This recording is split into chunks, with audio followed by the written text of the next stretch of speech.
أهلا بيكم في مطبخ السعادة.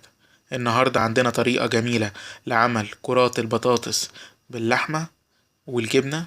ودي المقادير: أول حاجة نجيب البطاطس ونقشرها ونسلقها لغاية ما تبقى معانا بالقوام ده، وبعدين نبتدي نهرسها أو نبشرها على حسب المتوفر عندنا، ونبتدي نعملها نشكلها زي العجينة وهتبقى بالشكل ده تقريبا.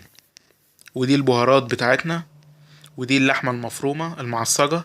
وطريقة عمل اللحمة المعصجة المظبوطة هسيبها لكم في رابط أسفل الفيديو.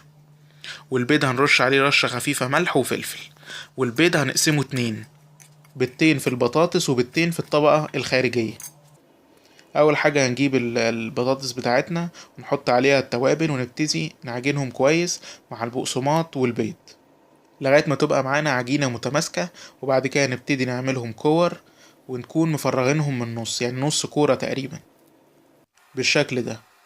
وبعدين وبعد ما نشكل كل الكمية اللي عندنا هنبتدي الأول نحشيهم باللحمة المفرومة بالشكل ده.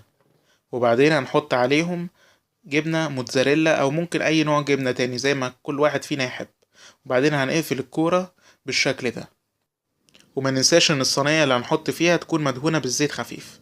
وبعدين هنمسك الكور ونحطهم في البيضتين اللي احنا كنا سايبينهم بالظبط ده، ندحرجهم وبعدين هندحرجهم مع البقسماط ونبتدي نرجعهم تاني الصينية، ونرش على الوش جبنة موتزاريلا او برضو اي نوع جبنة تحبوه، وندخلهم الفرن على درجة حرارة من 180 ل 190 مش اكتر من كده، لمدة ربع ساعة او تلت ساعة لغاية ما تستوي معانا.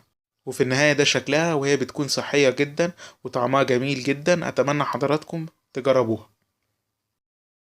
بتمنى الفيديو كان عجب حضراتكم، ولو عجبكم ما تنسوش لايك على الفيديو واشتراك في القناة. وممكن تتابعونا على مواقع التواصل الاجتماعي الموجودة أمام حضراتكم، وانتظروا المزيد من الأكلات الجميلة على مطبخ السعادة.